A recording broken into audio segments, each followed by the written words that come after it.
ஆச்சி மசாலா. எந்த சமையலும் ருசி தேடும் ரகசியம். 20 ரூபாய்.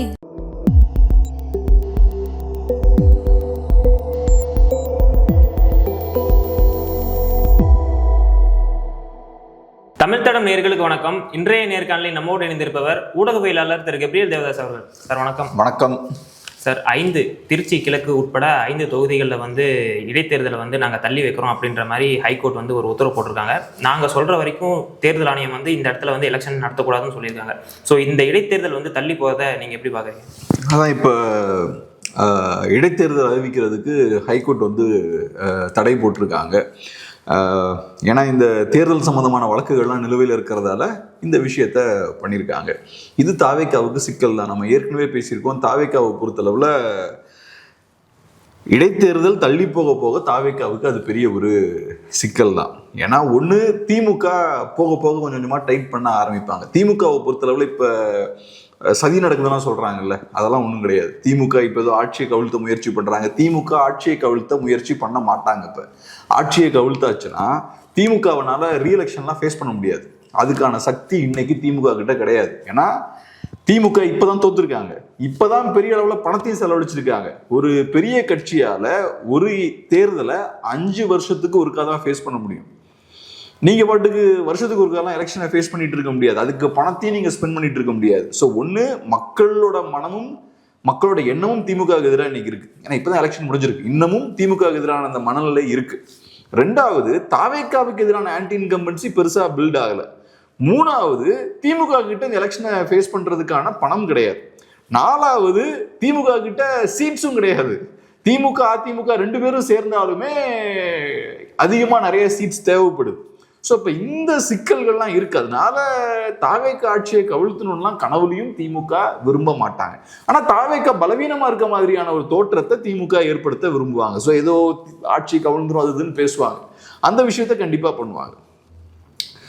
ஆனால் திமுகவோட எண்ணம் என்னவா இருக்கும்னா, விஜய் அவர்களை பலவீனமாவே வச்சுக்கணும். விஜய் அவர்கள் இப்போ என்ன யோசிக்கிறாரு? சிறிய கட்சிகளை சார்ந்து நம்ம இருக்கக்கூடாது. சீக்கிரமா நமக்குன்னு கொஞ்சம் எம்எல்ஏஸ் வந்துட்டாங்கன்னா ஆமா, நம்ம பை எலெக்ஷன்ல 10 சீட் ஜெயிச்சாச்சுன்னா அந்த சிறிய கட்சிகளை நம்பி இருக்க மாட்டோம். நமக்கு எவ்வளவுக்கு எவ்வளவு சீட்ஸ் கிடைக்குதோ அவ்வளவுக்கு எவ்வளவு நமக்கு சேஃப். சிறிய கட்சிகளை சார்ந்து நம்ம இருக்கிறது குறைஞ்சுக்கிட்டே இருக்கும். திமுகவை பொறுத்தளவுல முடிஞ்ச அளவுக்கு தாவேக்காவை சிறிய கட்சிகளை சார்ந்து இருக்க வைக்கணும். முடிஞ்ச அளவுக்கு கம்மியான சீட்ஸை பை எலெக்ஷன்ல ஜெயிக்க வைக்கணும். பை எலெக்ஷன்ல கம்மியான சீட் தாவேக்கா ஜெயிக்கிறாங்கன்னா, ஒன்று, அவங்க சிறிய கட்சிகளை சார்ந்து இருப்பாங்க, அது திமுகவுக்கு நல்லது. 2வது, தாவேக்கா ஆட்சியில மக்களுக்கு அதிருப்தி இருக்குன்ற அந்த விஷயமும் நிரூபணம் ஆயிரும். தாவேக்காவுக்கு எதிரான ஒரு வேவையும் நீங்க கிரியேட் பண்ணிடலாம். ஸோ முடிஞ்ச அளவுக்கு பை எலெக்ஷன்ல தாவேக்காவை திமுக நிற்க பார்ப்பாங்க. ஆனா அதுக்கான இன்டென்ஷன் ஆட்சியை கவிழ்த்துவது கிடையாது. ஒரு மாதிரி ஒரு சிக்கலான ஒரு இக்கட்டான சூழல்லையே தாவேக்காவை வச்சிருக்கணும். அப்போ அவங்களால நிம்மதியாக கவர்மெண்ட் ரன் பண்ண முடியாது. ஒரு பதட்டத்திலே தான் ரன் பண்ணுவாங்க. அதுபோக சிறிய கட்சிகள் டிக்டேட் பண்ணுவாங்க. இப்படி பண்ணுங்க அப்படி பண்ணுங்கம்பாங்க. எதையாவது பேசிக்கிட்டே இருப்பாங்க. இப்போ பாருங்க, இப்பவே திருமாவளவன் அவங்க எல்லாம் பேசிக்கிட்டே இருக்காங்க. ஒரு லெஃப்ட் பேசுறாங்க, மாணிக்கம் தாக்கூர் பேசுறாரு. இதெல்லாம் தாவேக்காவில் கண்ட்ரோல் பண்ண முடியாது. ஏன்னா தாவேக்கா இப்போ அவங்கள சார்ந்து இருக்காங்க. அவங்க இல்லைன்னா தாவேக்கா கவர்மெண்ட் கொலாப்ஸ் ஆயிரும். ஸோ ரைட், என்னமோ பேசிட்டு போறாங்கன்னு விட வேண்டிய கட்டாயம் இப்போ அவங்களுக்கு இருக்கு. ஸோ அதனால திமுக இப்போதைக்கு ஆட்சியை கவிழ்த்தக்கூடிய திட்டங்கள்லாம் கண்டிப்பா போட மாட்டாங்க. அவங்களோட ஒரே எண்ணம் என்னவா இருக்கும்னா, தாவேக்காவை ஸ்லோவா கொஞ்சம் கொஞ்சமா பலவீனப்படுத்தணும். பை எலெக்ஷன்ல தாவேக்கா கம்மியான சீட்ஸ் ஜெயிக்கிறாங்கன்னா அது இன்னும் கொஞ்சம் கூட பலவீனப்படுத்தும் தாவேக்கா. அதுதான் அவங்க எண்ணமா இருக்கும். 2வது, இப்ப தாவேக்காவுக்கு சிக்கல் என்னன்னு பார்த்தோம்னா, தாவேக்காவை பொறுத்தளவுல பை எலெக்ஷன் தள்ளி போகுதுன்னா தாவேக்காவோட அந்த இயலாமையெல்லாம் வெளியே வர ஆரம்பிச்சிடும். இப்ப கூட பாருங்க, அவங்க திமுக எதிர்ப்பை விட்டாச்சுன்னா தாவேக்காவுக்கு ஒண்ணும் கிடையாது. விஜய் அவர்கள் கரூர்ல பேசும்போது முழுக்க முழுக்க திமுக எதிர்ப்பு தான். அதை தாண்டி இதுல ஒண்ணுமே இல்லை. நிர்மல்குமார் அவர்கள் பேசுறாரு, அதுலயும் பார்த்தோம்னா மேகதாது பிரச்சனையை பத்தி கேட்டா திமுக விமர்சிச்சுட்டு இருக்காரு. திமுகவோட குடும்பம்ன்றாரு, அங்க இன்வெஸ்ட் பண்ணிருக்காங்க, நிறைய பணத்தை அங்க போட்டிருக்காங்க கர்நாடகால. சோ அதனாலதான் கர்நாடகாவுக்கு எதிராக பேச மாட்டேங்கிறாங்க. நீங்க பேச வேண்டியது கர்நாடகாவுக்கு எதிராக. நேற்று விஜய் அவர்கள் கர்நாடகாவுக்கு எதிராக என்ன பேசினாரு? கர்நாடக அரசுக்கு எதிராக என்ன பேசினாரு? சரி, கர்நாடக அரசை விட்டுருங்க, காங்கிரஸுக்கு எதிராக பேசலாம்ல. உங்க கூட உட்காந்துருக்காங்க காங்கிரஸ். தமிழனுக்கு எதிராக கர்நாடகாவில் உட்காந்து வேலையை பார்த்துக்கிட்டு தமிழ்நாட்டில் தாவேக்கோட உட்காந்துருக்காங்க. உங்களால என்ன பண்ண முடிஞ்சு? சரி, அவங்க ரைட்டுங்க, ஊழல்வாதிகள் ரைட்டு, காம்ப்ரமைஸ் ஆயிட்டாங்க. அவங்க இன்வெஸ்ட்மெண்ட்ஸ் எல்லாம் பெங்களூர்லயும் கர்நாடகாலையும் இருக்கு. அதனால அவங்க எதுவும் பண்ணல. நீங்க ஏன் எதுவும் பண்ண மாட்டேங்கிறீங்க? விஜய் அவர்கள்ட்ட கேட்டா நாங்க டாக்லெஸ் ஒர்க் மோர் தான், நாங்க சும்மா அடிச்சோம் கவிழ்த்தோம், நாங்க எதையாவதெல்லாம் பேச மாட்டோம் அப்படின்ற அர்த்தத்துல அவர் பேசுறாரு. திமுகன்னு வரும்போது வெறும் பேச்சு, பயங்கரமான பேச்செல்லாம் இருக்கும். ஆனா கர்நாடகா காங்கிரஸ், கர்நாடகா கவர்மெண்ட்னு வரும்போது பேச்சே இருக்காது. கேட்டா நாங்க டாக்லெஸ் ஒர்க் மோர், நாங்க வேலையை மட்டும் கரெக்டா முடிச்சிடுவோம். ஆனா திமுக கிட்ட அப்படி இருக்க வேண்டியதானே? திமுக கிட்ட வரும்போது ஒன்லி டாக் தான், சகட்டு மேனிக்கு எதையாவது பேசிக்கிட்டு இருக்கிறது. ஸோ அதனால இது என்னன்னா இவங்களோட பலவீனத்தை காட்டுது. இவங்களுக்கு திமுகவை திட்டுறது வர எதுவுமே பண்ண முடியாது. எவ்வளவு நாள் திமுக திட்டி வண்டி ஓட்டுவீங்க? திமுகவை திட்டி ஒரு 6 மாசம் வண்டி ஓட்டலாம், 1 வருஷம் வண்டி ஓட்டலாம். அதுக்கப்புறம் மக்கள் எல்லாம் பார்க்க ஆரம்பிப்பாங்க, என்ன வாய் மட்டும்தான் வேலை பார்க்குது, வேற எதுவுமே நடக்க மாட்டேங்குது, பேசிக்கிட்டே தான் இருக்காங்க, எதுவும் பண்ண மாட்டேங்கிறாங்களேன்னு மக்கள் பார்க்க ஆரம்பிப்பாங்க. ஸோ அதனால எலெக்ஷன் தள்ளி போக போக இவங்க ஒன்லி டாக் தான், நோ ஒர்க் அப்படின்றது தெரிஞ்சிடும் மக்களுக்கு. அதனால முடிஞ்ச அளவுக்கு பை எலெக்ஷன் சீக்கிரம் நடக்கிறது இவங்களுக்கு நல்லது. அது போக இப்ப விஜய் அவர்களும் பாத்தீங்கன்னா இப்போதைக்கு பேசி பேசி மேனேஜ் பண்ற, பேசுறதுல நிறைய விஷயங்கள் அம்பலப்பட்டு போகும். ஒண்ணு நீங்க சும்மா ரெகுலரா இதே திமுக அட்டாக் பேசுறது எடுபடாது. அப்புறம் இங்க பாருங்க, இப்ப நான் சொன்ன மாதிரி கர்நாடக அரசை நோக்கி எந்த கேள்வியும் கேட்க முடியல. இப்ப பாருங்க, காவிரி நீர் திறப்பை குறைக்கிறது கர்நாடகா அப்படின்னு ஒரு தலைப்பு. நமக்கு ஜூன் மாதம் வர வேண்டிய 9.19 டிஎம்சி தண்ணி வந்து வரல. அவங்க எவ்வளோ விட்டுருக்காங்கன்னா 2.91 டிஎம்சி தண்ணியை தான் திறந்து விட்டுருக்காங்க. தமிழர்களோட உரிமை பறிக்கப்பட்டிருக்கு. இது நமக்கு வர வேண்டிய தண்ணி, இது வரல. இவங்க என்னடான்னா நாங்கள் வந்து நாசுக்காக தான் அதை கையாளுவோன்றாங்க. வர வேண்டிய தண்ணியை பிடிச்சி வச்சுக்கிட்டு இருக்காங்க. இங்க உட்காந்து திமுக அட்டாக் பண்ண தெரியுது. திமுக அட்டாக் பண்றதால தமிழ் மக்களுக்கு ஏதாவது ஒரு பிரயோஜனம் உண்டா? உங்களுக்கு ஓட்டு கிடைக்கும் திமுக எதிர்ப்பு பேசி, தமிழ் மக்களுக்கு என்ன பிரயோஜனம்? கர்நாடகா கவர்மெண்ட்டுக்கு எதிராக எதுவும் பண்ண முடியல. ஸோ இப்போ புது கவர்மெண்ட் வந்து இந்த வேலையெல்லாம் காட்டுறாங்க. கர்நாடக கவர்மெண்ட் ஏன் இதெல்லாம் அவங்க பண்றாங்க? அவங்களோட நலனுக்கு அவங்க பண்றாங்க. அவங்களோட நலன்லாம் ரைட்டு தான். அவங்களுக்கு தெரியும் இங்க வந்திருக்க புது குரூப் வந்து வீக்கா இருக்காங்கன்னு தெரியும். ஸோ லைட்டா விளையாடுவோம். நம்ம ஆளுங்க தான் அங்கேயும் இருக்காங்க, காங்கிரஸ் பார்ட்டி தான் அங்கேயும் இருக்காங்க, தாவேக்காவோடையும் காங்கிரஸ் தான் இருக்காங்க. ஸோ எப்பவுமே ஒரு பார்ட்டியோட ஸ்ட்ரென்த் என்னன்னா, ஒரு அரசியல் கட்சிக்கு அரசியல், அதாவது பொலிட்டிக்கல் ஆக்ஷன், அரசியல் செயல்பாடுகளில் ஈடுபடக்கூடிய சக்தி இருக்கணும். அப்படிப்பட்ட ஒரு கட்சியால தான் இந்த மாதிரியான பிரச்சனைகள்லாம் தட்டி கேட்க முடியும்.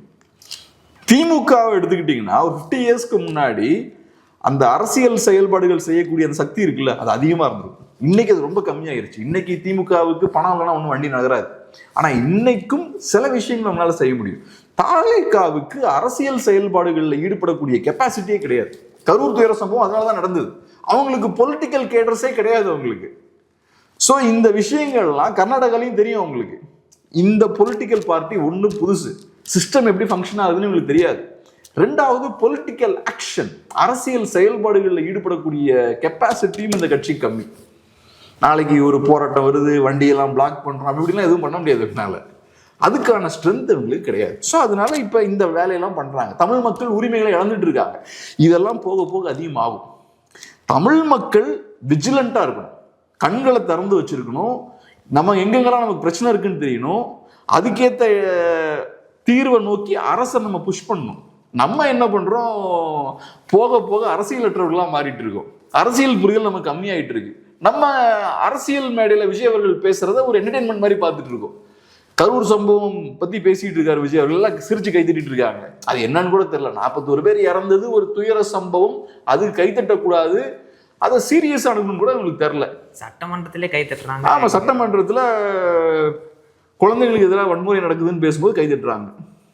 அவங்களே கைத்தட்டும் போது இவங்க நம்ம பேசினா. ஆமா. ஸோ அதனால இந்த லெவல்ல தான் நம்ம பொலிட்டிக்ஸ் இருக்கு. அப்ப இவங்கனால உரிமைகள் எல்லாம் பெற்று தர முடியாது. இது சிக்கலான ஒரு சூழல் தான். ஸோ இந்த மாதிரியான நிறைய பிரச்சனைகள் வரும். இப்ப பாருங்க, அமைச்சர்களுக்கு ஆசை வார்த்தை, நெருக்கடி, கோட்டையில் வசூலை தொடங்கிய பிஏக்கள் அப்படின்ற ஒரு நியூஸ் வருது. இது உண்மையா பொய்யான்னு தெரியல.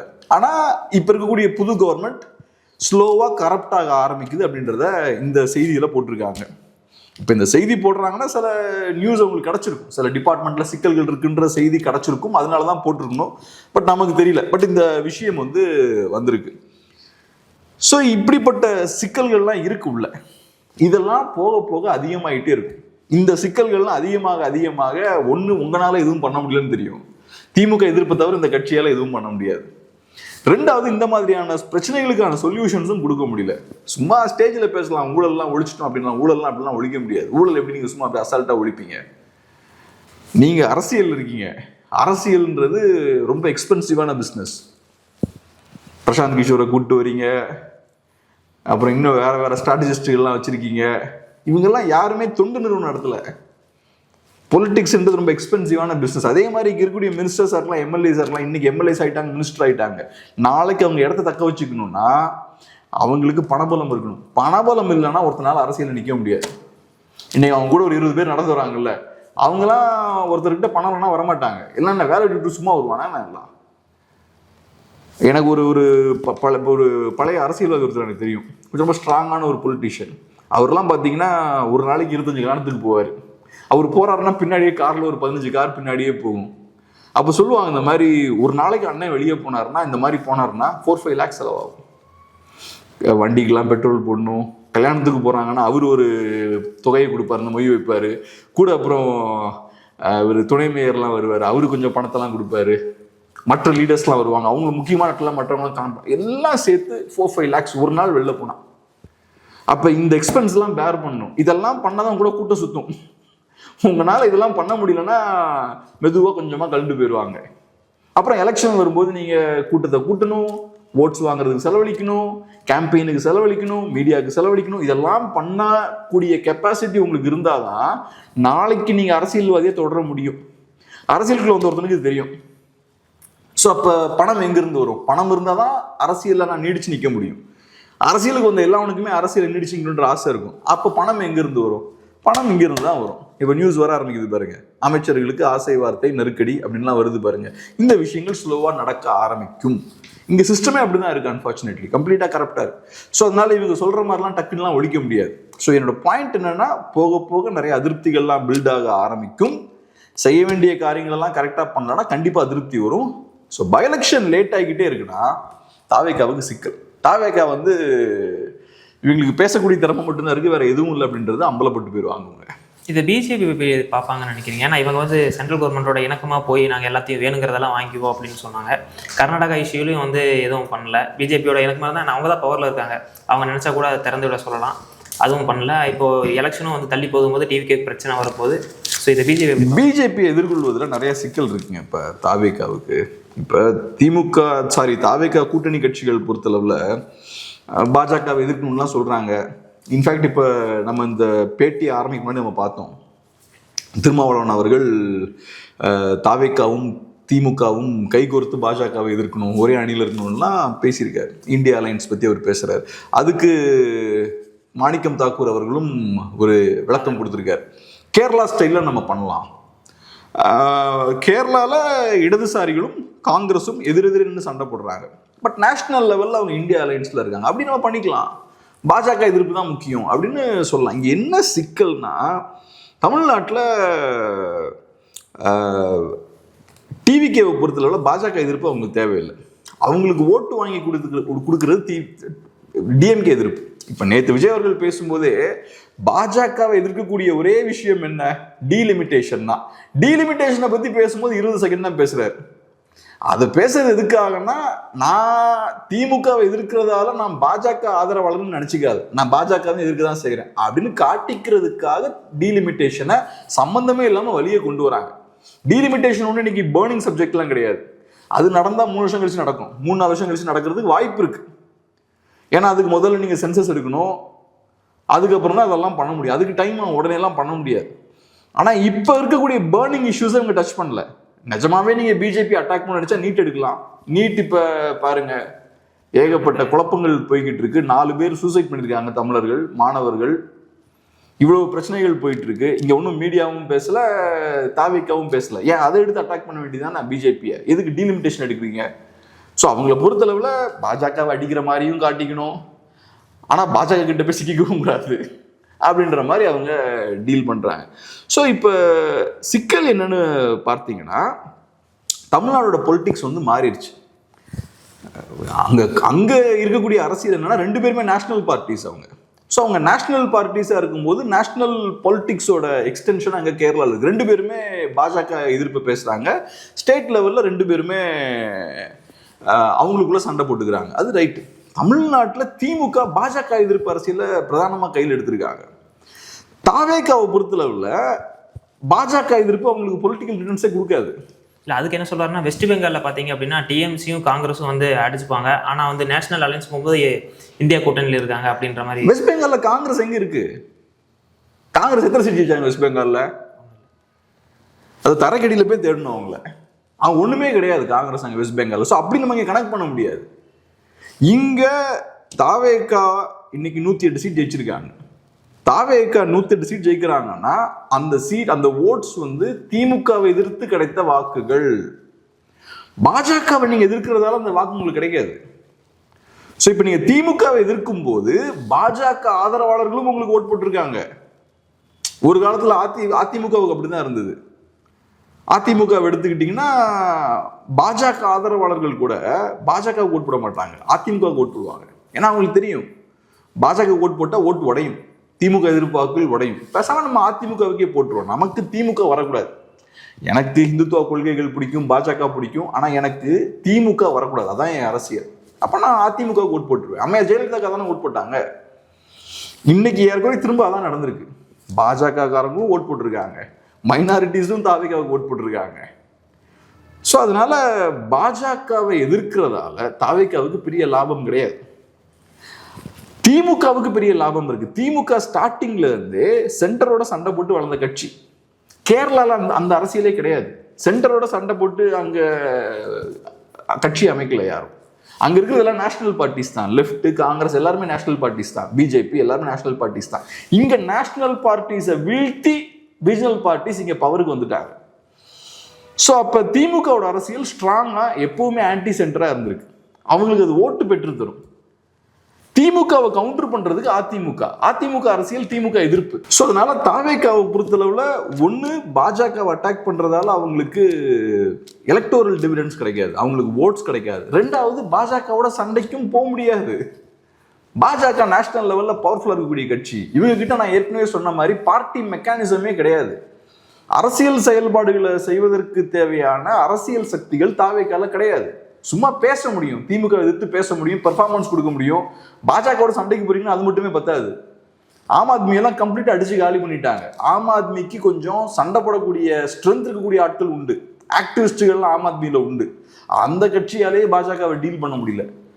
நீங்க போய் பாஜகவெல்லாம் போய் முட்ட முடியாது, அந்த விஷயமும் இருக்கு. ஸோ அதனால இவங்க பண்ண முயற்சி பண்றதுனால நாங்கள் திமுகவை எதிர்க்கிறோம், பாஜகவோட நாங்கள் நெருக்கமாகவும் இல்லை அப்படின்றத இவங்க காட்ட முயற்சி பண்ணிட்டு இருக்காங்க. ஸோ அந்த லெவலுக்கு தான் இவங்கனால பொலிட்டிக்ஸ் பண்ண முடியும். அப்புறம் இன்னொன்று நான் சொல்றேன், தாவேகாவோட வளர்ச்சியை பாஜக விரும்ப மாட்டாங்க. நிறைய பேர் சொல்றாங்க பாஜகவை பொறுத்தளவுல திமுகவை காலி பண்ணிட்டாங்க, ஸோ அதனால பாஜக தாவேகாவை ரசிப்பாங்கன்னு சொல்றாங்கல்ல, அது கிடையாது. பெரிய அரசியல் மாற்றங்கள் களத்தில் ஏற்படுவதை பாஜக ரசிக்க மாட்டாங்க. என்னைக்குமே பவர்ல இருக்கவன் கீழே பெரிய பெரிய ராடிக்கல் டிரான்ஸ்ஃபர்மேஷன் நடக்குது, அது விரும்ப மாட்டான். சிஜேபின்னு இப்போ அங்கே ஒரு மூவ்மெண்ட் ஸ்டார்ட் ஆகுது பாருங்க, அது பேர் காக்ரோச் ஜனதா பார்ட்டின்னு, அதை கண்டிப்பாக விரும்ப மாட்டாங்க. அது காட்டக்கூடிய விஷயம் என்னன்னா, புதுசாக ஒரு யங் ஜென்ரேஷன் பாஜகவுக்கு எதிராகவும் இங்க இருக்கிற சிஸ்டமுக்கு எதிராகவும் திரும்புது. இந்த யங்ஸ்டர்ஸ்லாம் காங்கிரஸ்ல போய் சேர்ந்தா பாஜக டென்ஷனே இருக்க மாட்டாங்க. நம்ம 2 பேருமே வேண்டாம் சிஸ்டமுக்கு எதிராக அந்த யங்ஸ்டர்ஸ் கிளம்பி வராங்க. இங்கேயும் அதே மாதிரி தான். ஜென்சி கிட்ஸ்லாம் சேர்ந்து அவங்களுக்கு அரசியல் புரிதல்லையோ இருக்கோ இல்லையோ தாவேகாவை சப்போர்ட் பண்றாங்க. இங்க ஒரு புது அரசியல் மாற்றம் இங்க ஏற்பட்டிருக்கு. இதை பாஜக ரசிக்கவே மாட்டாங்க. இந்த ட்ரெண்ட் அவங்க நெகட்டிவான ஒரு ட்ரெண்டா பார்ப்பாங்க. அவங்க ஒரு சிஸ்டமோட ஒரு பார்ட்டா இருக்காங்க பாருங்க, அதுக்கு எதிரான ஒரு ட்ரெண்டா தான் அதை பார்ப்பாங்க. இன்னைக்கு எலெக்ஷன்லாம் தள்ளி போய்கிட்டே இருக்கு. பாஜக இப்போதைக்கு வெயிட் அண்ட் வாட்ச் கேம் ஆடிக்கிட்டு இருக்காங்க. இப்போ ஒரு பெரிய கட்சியா இருக்கும்போது அவங்க வந்து ஏன் வந்து அதை ஒரு ட்ரெண்ட் உருவாயிருக்கு, அதை நமக்கு அக்கம்ப்ளிஷ் பண்ணிக்க தானே அவங்க பார்ப்பாங்க. எல்லாராலையும் எல்லாத்தையும் பண்ண முடியாது. இப்போ டிஜிட்டல் கேமராஸ் வரும்போது கோடாக்னால அதுக்கு அடாப்ட் ஆக முடியல. அவங்களுக்கு தெரியும் டிஜிட்டல் கேமரா வந்துருச்சு, நம்மகிட்ட நிறைய பணம் இருக்கு. ஆனால் இப்போ டிவி சேனல்ஸ் வரும்போது பிரிண்ட் மீடியானால அடாப்ட் ஆக முடியல. சோஷியல் மீடியா வரும்போது டிவி சேனல்ஸ் அடாப்ட் ஆக முடியல. நல்ல எக்ஸாம்பிள் வந்து இந்த நான் சொன்ன இந்த டிஜிட்டல் கேமரா டெக்னாலஜி தான். ஆக்சுவலாக ஃபர்ஸ்ட் அது வந்து கோடாக் தான் அதை ஃபர்ஸ்ட் டெவலப் பண்ணாங்க. ஆனாலும் அவங்க அதில் பெருசாக இன்வெஸ்ட் பண்ணல. ஏன் இன்வெஸ்ட் பண்ணாலும் அதில் பெருசாக நம்ம இன்வெஸ்ட் பண்ணால் நம்மளோட கோர் பிசினஸ் அடி வாங்கிடும் பார்த்தாங்க அவங்க. கட்சிகளுக்கும் அதே மாதிரி தான் சில விஷயங்கள் பண்ண முடியாது. இன்னைக்கு திமுக குட்டிக்கரணை அடிச்சுட்டு இருக்காங்க. அவங்களுக்கு ஜென்சிஸை உள்ள கொண்டு வர முடியல. அந்த கட்சிக்கு அந்த ஸ்ட்ரென்த் இல்லை. சும்மா ஜென்சிஸ் இருக்கிற மாதிரி காட்டிக்கிறாங்க. அவங்க நம்ம சொசைட்டியில் இருக்கக்கூடிய ஜென்சிஸ்ன்னு சொல்ல முடியாது அவங்கள. சும்மா திமுக கூடிய யங்ஸ்டர்ஸ் கொஞ்சம் பேர், அது அவ்வளோதான். உங்க திமுகவுக்கு அந்த ஆட்களை உள்ள கொண்டு வர கெப்பாசிட்டி இல்லை. அதிமுகவுக்கும் அதே சிக்கல் தான். அதிமுகவோட கல்ச்சர், அதிமுகக்குள்ள இருக்கக்கூடிய அந்த பார்ட்டி ஸ்ட்ரக்சர், அது யங்ஸ்டர்ஸை இழுக்க மாட்டேங்குது, அட்ராக்டிவா இல்லை. விஜயால அதை ஈஸியா பண்ண முடியுது. ஸோ அதனால பாஜகவுக்கும் அந்த பிரச்சனை இருக்கு. பாஜக இவ்வளோ கஷ்டப்பட்டு இன்ஸ்டா பேஜை பில்ட் பண்றாங்க. அதை சிஜேபின்னு எந்த கட்டமைப்பும் இல்லாத ஒரு குரூப் டக்குன்னு ஒரு 2 வாரத்தில் அதை ஓவர்டேக் பண்ணி கொண்டு போறாங்க. இன்ஸ்டால தானே பண்ணாங்க, இன்ஸ்டாலே ட்விட்டர்ல இன்ஸ்டால அடிச்சு தூக்கி போட்டு போறாங்க. அப்ப நீங்க எப்படி அவங்களோட போட்டி போடுவீங்க? ஸோ அப்ப ஏதோ நம்மளால செய்ய முடியாத ஒரு விஷயத்தை இவனுங்க பண்றானுங்க. அது அச்சுறுத்தலாதான் ஆளும் வர்க்கம் எப்பவுமே பார்க்கும். ஸோ அதனால இந்த சிக்கல் வந்து டெஃபினட்டா தாவேக்காவுக்கு இருக்கு. பாஜக தாவேக்காவை பாசிட்டிவா பார்க்க மாட்டாங்க. இப்ப தாவேக்கா உண்மையான ஒரு மாற்றம் இருக்குன்னு வச்சுப்போம். 50s 60s திராவிட இயக்கம்லாம் பவர்ஃபுல்லா இருந்ததுல, அவங்க உண்மையான மாற்றம். அவங்க அப்படி இருக்கும்போது பாஜக அழுத்தம் போட்டாலும், மத்திய அரசு அழுத்தம் போட்டாலும் தாங்கி அவனால நிற்க முடியும். இவங்க டூப்ளிகேட். இவங்க கிட்ட அரசியல் புரிதலும் கிடையாது, அரசியலும் கிடையாது. இவங்க எப்படி நிற்பாங்க? ஸோ இவங்களால பாஜகவோட சண்டைக்கு போக முடியாது. அதனாலதான் பாஜக இவங்களை ஒரு எதிரியா பார்க்கறது இவங்களுக்கு த்ரெட்டுன்னு நான் சொல்லிட்டு இருக்கேன். ஸோ இவங்களுக்கு நிறைய சிக்கல்கள் இருக்கு. அது போல கூட்டணியும் பார்த்தீங்கன்னா, அடிச்சு சொல்றேன், தாவேக்கா கூட்டணியில் கூடிய கட்சிகளே தாவேக்காவுக்கு எதிராக தான் செயல்படுவாங்க. அவங்களுக்கு தெரியும் தாவேக்கா நல்லா பெர்ஃபார்ம் பண்ணியாச்சுன்னா நமக்கு தான் சிக்கல்னு தெரியும். ஸோ அதனால உள்ளடி வர முடிஞ்ச அளவுக்கு தாவேக்காவுக்கு எதிராக தான் இவங்களும் வேலை செய்வாங்க. ஸோ அதனால தாவேக்கா ஒரு பிரிகேரிய சிச்சுவேஷன் தாங்க, ஒரு சிக்கலான ஒரு சிச்சுவேஷன் தான் இருக்காங்க. அதுல இருந்து தப்பிக்கிறதுக்காக தான் இவ்வளோ எஃபோர்ட் போடுறாங்க. ஓரளவுக்கு சிம்பிள் மெஜாரிட்டி கிடைச்சிருச்சுன்னா சேஃப் ஆயிடுவாங்க. அதுக்காக தான் இவ்வளோ எஃபோர்ட் போடுறாங்க. இப்போ அடுத்ததான் வந்து அண்ணாமலை அவர்கள் அவர் வந்து என்ன சொல்றாரு அப்படின்னா, 714 டாஸ்மார்க்கள் வந்து நீங்க மூடிட்டு தான் சொல்றீங்க, ஆனா வந்து அப்படி எதுவுமே மூடப்படலை அப்படின்ற மாதிரி அவர் ஒரு ப்ரூஃபோட ஒரு வெளியிட்டு இருக்கிறதா அவர் சொல்றாரு. அதாவது வந்து 500 மீட்டருக்குள்ள வந்து நீங்க வந்து மூடிட்டு தான் சொல்றீங்க, ஆனால் அதெல்லாம் இன்னுமே இருக்கு அப்படின்ற மாதிரி அவர் ப்ரூஃபோட நான் சொல்றேன் அப்படின்ற மாதிரி சொல்லியிருக்காரு. ஸோ இது எப்படி? அது கரெக்டு தாங்க. இப்போ நீங்கள் 500 மீட்டருக்கு உட்பட்டு இருக்கக்கூடிய டாஸ்மார்க்ஸ்லாம் இருக்கு இல்லையா, இந்த கோயில் பக்கம் ஸ்கூல்ஸ் பக்கம் இருக்கக்கூடிய டாஸ்மார்க்ஸ்லாம் நீங்கள் மூடுறதுன்றது சென்னையில் ரொம்ப கஷ்டம் ப்ராக்டிக்கலாக இம்ப்ளிமெண்ட் பண்ணுறது. இப்போ எங்கள் வீட்டு பக்கமே இருக்குது, ஒரு ஸ்கூல் இருக்குது, ஏறக்குறைய ஸ்கூலுக்கு ஆப்போசிட்டில் ஒரு டாஸ்மாக் இருக்குது. ஸ்கூல் இங்கே இருக்குன்னா டாஸ்மாக் இங்கே இருக்கும். அது டெஃபினட்டாக 500 மீட்டர்ஸ்குள்ள தான். நான் சொன்ன மாதிரி ரோடை கிராஸ் பண்ணிங்கன்னா டாஸ்மாக் இந்த பக்கம் இருக்கும். டெக்னிக்கலாக அதை க்ளோஸ் பண்ணியிருக்கணும். இப்போ அந்த ஸ்கூல் இங்கே இருக்கும், கொஞ்சம் ஒரு ஜஸ்ட் ஒரு 600 மீட்டர்ஸ்க்குள்ள 3 டாஸ்மாக் இருக்கும் அந்த ரோட்ல. எனக்கு தெரிஞ்ச அந்த 3 டாஸ்மார்க்குமே அந்த 500 மீட்டர் ரேடியஸ் சொல்றாங்கல்ல, அந்த 500 மீட்டர் ரேடியஸ்க்குள்ள தான் வரும். எனக்கு நிறைய நான் அந்த மாதிரி பார்த்துருக்கேன். அதே மாஸ்க் பக்கம் நான் ஒரு டாஸ்மாக் பார்த்தேன். அதெல்லாம் சொல்றாங்க. இதுல முக்கியமான விஷயம் என்னன்னா, இன்ஃபேக்ட் நான் ரொம்ப கரெக்டா பார்க்கக்கூடிய ஒரு விஷயம் என்னன்னா, இதை சொல்லிக்கிட்டு இப்போ இந்த மாதிரியான விஷயங்கள் நீங்கள் பார்க்குறீங்கன்னா, நீங்கள் டைரெக்டாக போய் மாவட்ட ஆட்சியருக்கு மனு கொடுங்க, இல்லைன்னா வீதி லீடர்ஸ் வழியாகவும் நீங்கள் மனு கொடுக்கலாம், நம்ம சேர்ந்து இந்த விஷயத்த பண்ணலாம் அப்படின்ற மாதிரியும் சொல்கிறாரு. இது ரொம்ப அவசியம்னு நினைக்கிறேன். முக்கியமாக எல்லா இயக்கங்களும் அதை பண்ணணும். என்டிகேவாக இருக்கலாம், மக்கள் நலனக்கூடிய மற்ற அமைப்புகளாக இருக்கலாம், மக்களுக்கு நல்லது பண்ண நினைக்கக்கூடியவங்களாக இருக்கலாம், இதை பண்ணணும். ஏன்னா இப்போ சாமானியன் ஒருத்தன் போகிறான்னு வச்சுப்போம், ஒரு டாஸ்மார்க்கை பார்க்குறான், அவனுக்கு தெரியுது இந்த மாதிரி ஸ்கூல் பக்கத்தில் இருக்குன்னு தெரியுது, ஆனால் அவனுக்கு என்ன பண்ணணும்னு தெரியாது. அவன் ஒரு இண்டிவிஜுவலாக இருப்பான். அவனுக்கு எப்படி அரசை போய் அணுகணும்னு தெரியாது, எப்படி அதை ஃபைட் பண்ணணும்னு தெரியாது. அந்த இடத்துல இந்த இன்ஸ்டிடியூஷன்ஸ்லாம் உள்ளே வரணும், இந்த மாதிரியான அமைப்புகள் அங்கே உள்ளே வரணும். உனக்கு அந்த மாதிரி ஒரு பிரச்சனை இருந்ததுன்னா நீ என்கிட்ட வா, நான் உனக்கு பேக்கப் கொடுக்குறேன், நான் உன் கூட நிற்கிறேன், நம்ம சேர்ந்து இந்த விஷயத்த பண்ணலாம். அப்படி பண்ணும்போது ஒன்று அந்த பிரச்சனைக்கு சொல்யூஷன் கிடைக்கும், ரெண்டாவது உங்கள் கட்சியும் வளரும், உங்கள் இயக்கமும் வளரும். ஸோ மாற்று அரசியல் பேசக்கூடிய எல்லா கட்சிகளுமே இதை பண்ணணும். அந்த ஒரு அப்ரோச் கரெக்டாக இருக்கு. இப்போ 10 ரூபா வாங்குறாங்கன்னா நம்ம சொல்லலாம், ஃபைட் பண்ணுங்க, கொடுக்காதீங்கன்னு சொல்லலாம். அப்படி சொல்ற நீ பாடிக்கக்கூடாது. அப்படி 10 ரூபா வாங்குறாங்கன்னா எங்ககிட்ட சொல்லுங்க, நாங்களும் கூட வந்து நிற்கிறோம், ஒரு கட்சியாக நாங்களும் வந்து நிற்கிறோம் அப்படின்னு சொல்லணும். ஸோ அப்போதான் டாஸ்மார்க்கில் நடக்கக்கூடிய இந்த ஊழலை நீங்கள் ஸ்டாப் பண்ண முடியும். இந்த மாதிரி எல்லா இடத்துலையும் நிறைய டாஸ்மார்க் அவுட்லெட்ஸ் ஓப்பன் பண்ணி வச்சுருந்தாங்கன்னா அதையும் ஸ்டாப் பண்ண முடியும். அந்த வகையில் அண்ணாமலையோட இந்த அப்ரோச்சை நம்ம பாராட்டணும். ஒரு பிரச்சனை இருக்கு, அதுல மக்கள் பார்ட்டிசிபேட் பண்ணுங்க அந்த பிரச்சனையில. அந்த பிரச்சனையை மாத்துறதுக்கு நீங்க சில ஆக்ஷன்ஸ் எடுங்க. ஸோ மக்களை அந்த செயல்பாட்டை நோக்கி தள்ளுறாங்க பாருங்க, அது ரொம்ப அவசியம். மற்ற கட்சிகள் என்ன சொல்லுவாங்க, இந்த பிரச்சனையை சொல்லுவாங்க, அரசு இதை மாத்தணும்னு சொல்லுவாங்க, அதோட நிப்பாட்டிப்பாங்க. இங்க அதோட நிப்பாட்டல, வெளியே வாங்க, அதை பத்தி பேசுங்க, மாவட்ட ஆட்சியருக்கு மனுவை கொண்டு போய் கொடுங்க, எங்க சப்போர்ட் வேணா நாங்களும் வரோம் அப்படின்னு சொல்றாங்க. இது ரொம்ப முக்கியமான விஷயம். மக்களை இப்படிதான் பொலிட்டிசைஸ் பண்ண முடியும். மக்களை பொலிட்டிக்கல் ஆக்ஷனை நோக்கி இப்படிதான் நம்ம கொண்டு போகணும். சார் கடைசியாக ஒரே ஒரு விஷயம், நேற்றைக்கு வந்து விஜய் அவர்கள் வந்து கரூரில் பேசியிருந்தாரு. அதற்கு வந்து விளக்கம் சொல்கிறேன் அப்படின்னு சொல்லிட்டு இன்னைக்கு வந்து ஜெயக்குமார் அவர்கள் ஏடிஎக்பிஎல்லேருந்து அவர் என்ன சொல்கிறார் அப்படின்னா, நீங்கள் வந்து ஊழலை ஒழிக்கிறதா வந்து சொல்லிட்டு இருக்கீங்க, ஆனால் அவங்க கூட யார் இருக்காங்கன்னு பார்த்துக்கங்க அப்படிங்கிற மாதிரி அவர் சொல்கிறாரு. ஸோ நீங்கள் இதை எப்படி பார்க்குறீங்க? ஏன்னா ஆமாம், ஜெயக்குமார் அவர்களுக்கு தெரியும், அவரு கூட இருந்தவர் தான் இப்போ விஜய் அவர்கள் கூட இருக்காரு. ஸோ ஜெயக்குமார் அவர்களுக்கு தெரியும் உண்மை என்னன்னு, தமிழ்நாட்டோட அரசியல் எப்படி, 2 திராவிட கட்சிகளும் எப்படி அரசியல் பண்ணாங்க, எல்லாமே ஜெயக்குமார் அவர்களுக்கு தெரியும். ஸோ அதனால இப்போ கூட இருந்த ஜெயக்குமார் அவர்களே இதை சொல்லிட்டாருன்னா ஹென்ஸ் ப்ரூவ்டு. அப்போ தாவேக்காவும் என்ன அரசியல் பண்றாங்கன்றதை நம்ம புரிஞ்சுக்கலாம். இதுக்கு ஒன்றும் பெருசாக ஜெயக்குமார் அவர்கள் சொல்லணும்னு அவசியம் இல்லை. இல்லை, அவங்க சொல்லணும்னு தாண்டி எங்கள் கட்சியில் ஊழல் நடந்திருக்குப்பா, ஆமாம், இது அவங்க உங்க கூட இருக்காங்க, அதுவும் அவர் சொல்லணும்னு அவசியம் இல்லை. நம்ம எல்லாருக்கும் தெரிஞ்சது தானே. ஸோ அதனால தாவேக்காவும் இதே அரசியல் தான் பண்ண போறாங்க. தாவேக்கா ஸ்டார்டிங்ல இருந்து நாங்கள் மாற்று அரசியல் பண்ண போறோம்னா சொல்ல, எலெக்ஷனுக்கு முன்னாடி தான் நாங்கள் மாற்று இதெல்லாம் பேசிட்டு இருந்தாங்க. இப்போ அவருக்கு வந்ததுக்கப்புறம் நாங்கள் இன்னொரு அதிமுக தான், என்ன ஒரு இன்னும் பெட்டரான ஒரு அதிமுகவாக இருப்போம் அப்படின்றது தான் அவங்க ஸ்டாண்டு. ஸோ அதனால் அவங்ககிட்ட போய் நீங்கள் இதெல்லாம் பெருசாக எதிர்பார்க்க முடியாது. பார்க்கல சார், நிறைய விஷயம் நம்மளோட பார்த்துட்டீங்க. நன்றி.